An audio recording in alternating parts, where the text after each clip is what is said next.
Welcome back to city news. సచివాలయ ముట్టడికి పిలుపునిచ్చిన నేపథ్యంలో కాంగ్రెస్ పార్టీ నాయకులను పోలీసులు హౌస్ అరెస్ట్ చేశారు. గురువారం సచివాలయ ముట్టడి నిర్వహించనున్న నేపథ్యంలో తెనాలి నియోజకవర్గ కాంగ్రెస్ కన్వీనర్ డాక్టర్ చందు సాంబశివుడుకు one town CI Dasaratha Ramarao బుధవారం నోటీస్ అందజేశారు. సచివాలయం ముట్టడికి అనుమతి లేనందున సదరు కార్యక్రమానికి హాజరు కావద్దంటూ ఆయనతో పాటు పలువురు కాంగ్రెస్ పార్టీ నాయకులకు నోటీసులు ఇచ్చారు. డాక్టర్ చందు సాంబశివుడు మాట్లాడుతూ ప్రజాస్వామ్య వ్యవస్థలో వాక్ స్వాతంత్ర్యం లేకుండా పోయిందని, అక్రమాలు అవినీతికి అడ్డాగా మారిన ప్రభుత్వానికి పోలీసులు వత్తాసు పలకడం శోచనీయమని అన్నారు. రానున్న ఎన్నికల్లో వైసీపీ ప్రభుత్వానికి తగిన గుణపాఠం తప్పదని హెచ్చరించారు. వాలంటీర్లు అనేవాళ్ళు ప్రభుత్వ ఉద్యోగులు కాదు, వాళ్ళకు ఉద్యోగాలు ఇచ్చినట్టు కాదు. ఒక్క సెక్రటేరియట్ కొత్తగా పెట్టిన ఎంప్లాయీస్ తప్పితే మిగతా ఈ గ్రూప్ 1 కానీ గ్రూప్ 2 కానీ ఇంకో పోలీస్ డిపార్ట్మెంట్లో కానీ ఇంకొక అన్నిటికంటే ముఖ్యంగా టీచర్స్. ఈనాడు ప్రపంచంలో ఎవరు పడ్డా, ఏ దేశంలో పడ్డా విద్య వైద్యమే ఇండెక్స్ అంటాం. ఏది డెవలప్మెంట్ కానీ, ఫ్యూచర్ డెవలప్మెంట్ కానీ, ప్రజెంట్ డెవలప్మెంట్ కానీ ఎడ్యుకేషను అంటే విద్య వైద్యం. అలాంటి విద్యని చాలా వరకు ఈ ప్రాంతీయ పార్టీలు వచ్చిన తర్వాత చంద్రబాబు నాయుడు కానీ ఇటు ఇది కానీ ప్రభుత్వ రంగంలో ఉన్నటువంటి విద్యా సంస్థలని నీరుగార్చేశారు. ప్రైవేట్ రంగానికి ఎక్కువ ఇచ్చారు. ప్రభుత్వ రంగంలో కూడా ప్రతి సంవత్సరం డిఎస్సి వేస్తానని చెప్పేసి వేయకుండా ఇక రేపు 10 రోజుల్లో, 10 రోజులు కాదు 15 రోజుల్లో మ్యాక్సిమం రావాల్సింది అంత ఆపుకున్న వీళ్ళు కోడ్ ఆఫ్ కండక్ట్. ఇప్పుడు టైంలో హడావుడిగా 25,000 పోస్టులు ఉంటే ఒక్క 6,000 పోస్టులు వేయటాన్ని వేసి దానికి కూడా హైకోర్టులో కొన్ని రూల్స్ తప్పుకుంటే అని సరి చేసుకుంటా హైకోర్టులో వాదనలు జరుగుతున్నాయి. ఇక్కడ అందరినీ ఏ ఊర్లో ఇప్పుడు చూడండి, వీళ్ళందరికీ నాకు నిన్న నుంచి సిఐ గారు వచ్చి నోటీసులు ఇవ్వటం, నేను రాత్రి నుంచి అంతా పోలీసులు వచ్చి ఆగటం, ఇంకా బయటకు వచ్చి అలా మీ ప్రసారాలు చూస్తారని మప్టీలు రావటం ఆపటం, ఇది చాలా దుర్మార్గమైన చర్య. నన్నే కాదు, ఇక్కడ ప్రతి చిన్నాడికి అక్కడ దారి రామకృష్ణకి ఇచ్చారు, శశికి ఇచ్చారు, ఆ శివకుమార్కి ఇచ్చారు, మన శివనారాయణకి ఇచ్చారు. వీళ్ళంతా కూడా మా దగ్గర ఇప్పుడు కాంగ్రెస్ పార్టీ చాలా బలహీనంగా ఉందని మేము ఒప్పుకుంటున్నాం. నాయకులు కూడా పెద్ద పెద్ద నాయకులు, వీళ్ళకే మీరు భయపడుతుంటే నిజంగా మీరు అనుకున్న భయం అవ్వబోతుంది. ఆ ప్రతి అడుగున అడ్డంకులు సృష్టించాల్సిన అవసరం, ఇంత భారీ మద్దతు మద్దతు ఉన్నది అని చెప్పుకునేటువంటి ప్రభుత్వానికి ఏం అవసరం? ఇది ఇండైరెక్ట్గా మీకు మీరే డిఫీట్ని ఒప్పుకుంటున్నారు. ఒక్కటేనండి, వైసీపీ నాయకులు కానీ అందరికంటే ముఖ్యంగా ముఖ్యమంత్రి జగన్మోహన్ రెడ్డి గారు కానీ, మీరు ఇది ప్రజాస్వామ్యం, డిక్టేటర్ చేస్తానికి నీ ఒక్కటోళ్ళకి తేలదు. హౌస్ అరెస్టులని, ఈ నిరసన కార్యక్రమాలని ప్రివెంట్ చేయటం అంటే జరగకుండా చూడటం అనేది, జరగకుండా అడ్డుకోవటం అనేది చాలా అప్రజాస్వామికం. ఈ ప్రజాస్వామ్య చర్య కాదు. ప్రజాస్వామ్యానికి వ్యతిరేకమైన వాళ్ళు ఎంఐఎంఈలే. ఇందిరాగాంధీ గారు 1978లో కూడా విపరీతంగా దేశం మొత్తం కూడా వచ్చేసి ఎమర్జెన్సీలో విపరీతంగా పేరు ఉన్నది. ఇందిరాగాంధీ గారు కూడా ఓడిపోయారు. నువ్వు కొత్త కాదు, ఎవరైనా రేపు పులివెందులు ఓడిపోయినా ఆశ్చర్యపోవాల్సిన పని లేదు. ఇప్పటికైనా బుద్ధి తెచ్చుకుని పాలకవర్గం దానికి తగ్గట్టుగా నేను పోలీస్ డిపార్ట్మెంట్కు బుద్ధి తెచ్చుకుని ప్రజాస్వామ్యంగా నడవాలని కోరుతున్నాం. సచివాలయం ముట్టడి కార్యక్రమానికి మా అధ్యక్షురాలైన షర్మిల గారి ఆదేశం మేరకు మేము రేపు కార్యక్రమాన్ని రూపొందించుకుంటే ముందుగా మమ్మల్ని కాంగ్రెస్ పార్టీ కార్యకర్తలని ఇట్లాగా ముందుగా మాకు నోటీసులు ఇచ్చి మనం ఆ కార్యక్రమాలను జయప్రదం చేయకుండా నిరుద్యోగుల పట్ల పోరాటం కోసం ప్రజలకు అండగా ఉండటం కోసం కాంగ్రెస్ పార్టీ తరఫున మేము బయలుదేరటాన్ని ఈ కార్యక్రమాన్ని నిరసిస్తున్నాము. ఎందుకంటే కాంగ్రెస్ పార్టీ అధికారంలో ఉన్నా లేకపోయినా ప్రజల పక్షాన పోరాడుతుంది. ఈ కార్యక్రమాలని ప్రధాన ప్రతిపక్షాలు డిఎస్సి తరఫున ప్రధాన ప్రతిపక్షాలు పోరాడాల్సిన పోయి కాంగ్రెస్ పార్టీ దేశవ్యాప్తంగా ఉన్నటువంటి కాంగ్రెస్ పార్టీ రాహుల్ గాంధీ గారి ఆదేశాలకు షర్మిల గారి నాయకత్వంలో మేము ఈ కార్యక్రమాన్ని చేపట్టడం జరిగింది. మాకు ఇలా ముందుగా మమ్మల్ని అరెస్ట్ చేసి ఇక్కడ నోటీసులు ఇవ్వడం అనేది చాలా బాధాకరంగా ఉంది. ఎందుకంటే మేము నిరుద్యోగుల పట్ల కాంగ్రెస్ పార్టీకి ఉన్న అక్కడిని మాకున్నటువంటి నిరుద్యోగులకు జరుగుతున్న అన్యాయాన్ని మేము తెలియజేయడం కోసమే మేము సచివాలయం దగ్గరికి వెళ్తున్నాము. కాబట్టి మీరు ప్రభుత్వం సరైన చర్యలు తీసుకొని వారి ఉద్యోగాల పట్ల వారికి రావాల్సినటువంటి 6,000 కోట్లు కనీసం రావాల్సిన పోస్టులన్నింటినీ అనౌన్స్ చేయకుండా ఏదో దగా డిఎస్సిని అనౌన్స్ చేస్తే, ఎలక్షన్ ముందు అనౌన్స్ చేస్తే ఇది ఎంతవరకు న్యాయము? డాక్టర్ వైఎస్ రాజశేఖర్ రెడ్డి నాటక కళా పరిషత్ తెనాలి వారి ఆధ్వర్యంలో జాతీయ స్థాయి తృతీయ ఆహ్వాన నాటికల పోటీలు 3వ రోజు కొనసాగాయి. స్థానిక తెనాలి రామకృష్ణ కవి కళాక్షేత్రంలో పరిషత్ పోటీలు జరుగుతున్నాయి. పోటీలలో తొలిత కర్ణం సురేష్ మెమోరియల్ థియేటర్స్ వారి నాలోన నీవే సాంఘిక నాటికను ప్రదర్శించారు.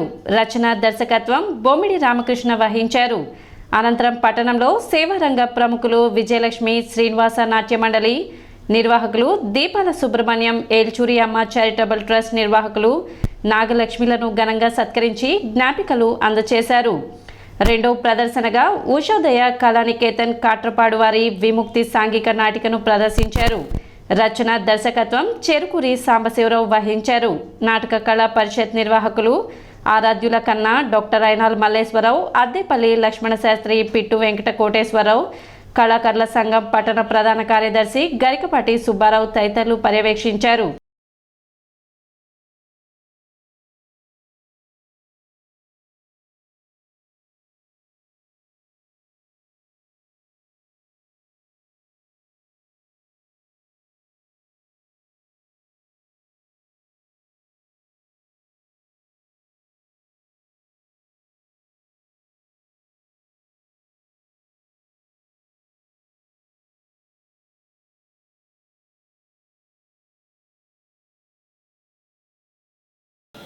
ముందుగానే మీ తల్లి కొడుకుల గురించి జాగ్రత్త చెప్పి మీ అమ్మ పట్ల మంచిగా ప్రేమగా నడుచుకునేటట్లు చేద్దాం.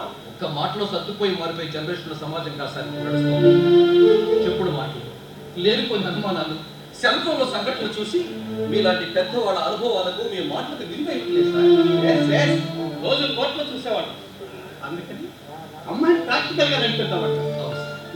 కానీ ఒక్క మాట, నా కూతురని కాదు కానీ మనవలేని స్థితిలో మనసు నన్ను ఎవరు చూసుకుంటారు?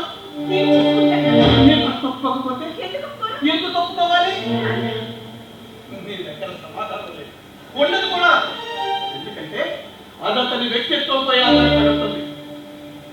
నా కూతురు తన తల్లికి కోడలిగా కాకుండా కూతురులా అప్పగిస్తాను అన్నప్పుడు వంతండి కాబోయే నాకు పిడుపులా అనిపించారు.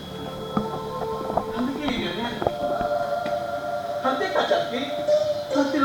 డాక్టర్ వైఎస్ రాజశేఖర రెడ్డి నాటక కళా పరిషత్ తెనాలి వారి తృతీయ ఆహ్వాన నాటకోత్సవంలో భాగంగా ఈరోజు మూడో రోజు శ్రీ కర్ణం సురేష్ వారి మెమోరియల్ గుంటూరు వారి సాంఘిక నాటిక నాలో నీవే ప్రదర్శించడం జరిగింది.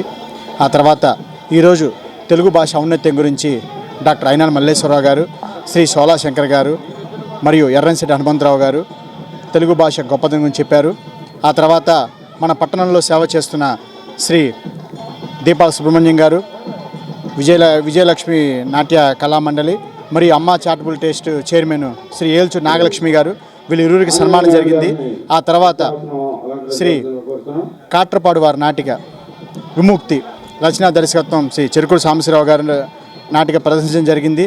రేపు అనగా చివరి రోజు సాయంత్రం 6:45 ఎడారిలో వాన చినుకు సాంఘిక నాటకం ఉంటుంది. ఆ తర్వాత సభ అనంతరం ఈ సభకు మన ప్రియతమ శాసన సభ్యులు శ్రీ అన్నాబత్తుని శివకుమార్ గారు వస్తారు. కళా పరిషత్తు గత 3 రోజులుగా బాగా ఉత్సాహంతో ప్రేక్షకులందరూ కూడా తిలకించారు. మంచి నాటికలను కూడా ప్రదర్శించడం జరిగింది. అదేవిధంగా రేపు కూడా మీరందరూ కూడా వచ్చి అందరినీ ఆశీర్వదించవలసిందిగా కోరుతున్నాం. అందులో ముఖ్యంగా ఎందుకంటే ప్రముఖ మన స్థానిక శాసనసభ్యులు అన్నాబత్తుని శివకుమార్ గారు, అదేవిధంగా ఇంకా కొంతమంది మంత్రులు కూడా రేపు సభకు హాజరవుతారు. అందులో 2 సన్మానం కూడా జరుగుతుంది. వీటన్నిటికన్నా కూడా ముఖ్యంగా మన రేపు జడ్జీలు ఈ 4 రోజులు జరిగిన నాటికలలో ఉత్తమ ప్రదర్శన, ఉత్తమ నటుడు వీళ్ళందరూ కూడా మరి బహుమతులు కూడా అందజేయడం జరుగుతుంది. కాబట్టి రాష్ట్రంలో అడ్డగోలుగా ఇసుక తవ్వకాలు చేస్తున్నారని న్యాయస్థానాలు సైతం గుర్తించాయని మాజీ మంత్రి నక్కా ఆనంద్ బాబు అన్నారు. కేంద్రం నియమించిన బృందం రాష్ట్రంలో జరుగుతున్న ఇసుక దందాపై ఎన్జీటీకి ఇచ్చిన నివేదికే నిదర్శనమని చెప్పారు. మంగళగిరిలోని టీడీపీ కేంద్ర కార్యాలయంలో ఆనందబాబు మీడియాతో మాట్లాడారు. రాష్ట్రం నుంచి గతంలో ఎన్జీటీకి తప్పుడు నివేదికలు ఇచ్చిన అధికారులు తప్పక శిక్ష అనుభవిస్తారని తెలిపారు. ప్రజలను ఇబ్బందులకు గురిచేస్తూ ఇసుకను దోచేస్తున్న వైసీపీ నేతలకు తగిన బుద్ధి చెప్పడంతో పాటు చట్టపరంగా వారికి శిక్ష పడేలా తమ పోరాటం ఉంటుందన్నారు. ఇసుకాసురుడు జగన్మోహన్ రెడ్డి అప్పటికే 40,000 కోట్లు ఇసుకలో దోచేశారని, ఇప్పటికీ అది 50,000 కోట్లు చేరింది. ఇసుక అనేది ప్రజలు ఎక్కువగా లబ్ధి పొందుతారు. ఇసుకకి సంబంధించి దోపిడీయే ఏకైక పాలసీగా పెట్టుకొని చిందరవందర చేసేసి ఛిద్రం చేసేశారు. ఇసుకలో అడ్డగోలుగా అక్రమాలు జరుగుతున్నాయని గొంతు చించుకొని నరిచాం. దున్నపోతు మీద వర్షం పడ్డ తందాను వ్యవహరిస్తూ వచ్చింది ప్రభుత్వం.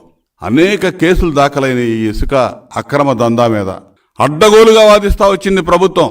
ఒక జీపీ, ప్రభుత్వానికి సంబంధించినటువంటి జీపీ 3 రోజులు 3 రకాల స్టేట్మెంట్లు. భారత్ కరెన్సీపై అంబేద్కర్ ఫోటోను ముద్రించాలని డిమాండ్ చేస్తూ ఇద్వా ప్రజా సంఘాల ఆధ్వర్యంలో ఫిబ్రవరి 27న కలెక్టరేట్ వద్ద ధర్నా జరగనుంది. రిజర్వ్ బ్యాంక్ ఏర్పాటుకు కారణమైన అంబేద్కర్ ఫోటోను భారత కరెన్సీపై ముద్రించకపోవడం వివక్ష అని ఇద్వా వ్యవస్థాపకులు రాజసుందరబాబు అన్నారు.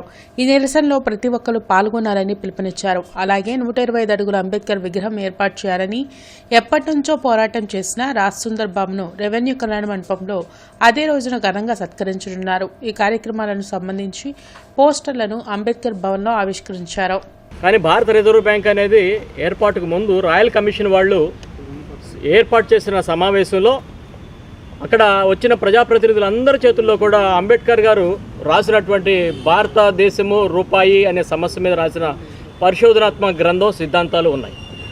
అంబేద్కర్ గారి సిద్ధాంతం వల్ల భారతదేశంలో భారత రిజర్వ్ బ్యాంక్ అనేది ఏర్పడితే నేటి వరకు కూడా అంబేద్కర్ గారి యొక్క ఫోటోని భారత కరెన్సీపై ముద్రించకపోవడం అనేది వివక్షితాన్ని మేము అంటున్నాం. అందుకోసమే రేపు ఫిబ్రవరి 27వ తారీఖున గుంటూరు కలెక్టరేట్ దగ్గర దీక్షలు చేపడుతున్నాం.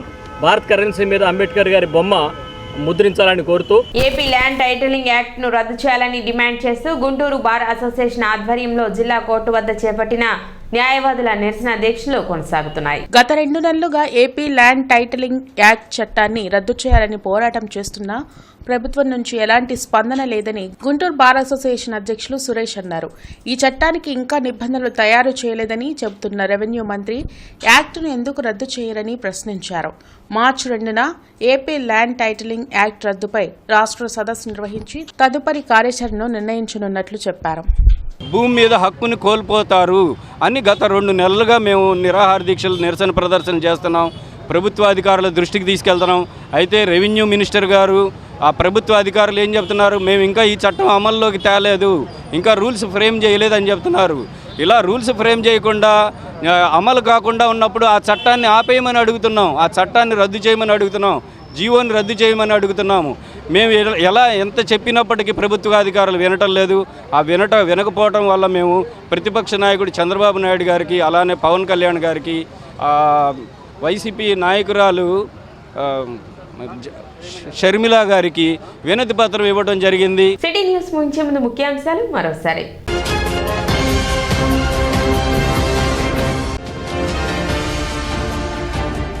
అవినీతి రహిత సంక్షేమం అందించడంలో వాలంటీర్లది కీలక పాత్ర. MLA Annabathuni Shivakumar.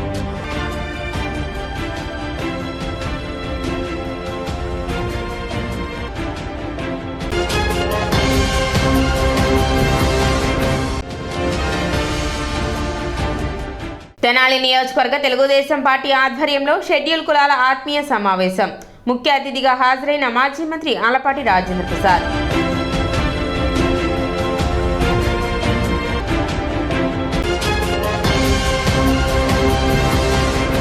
City news ఇంతటితో సమాప్తం. నమస్కారం.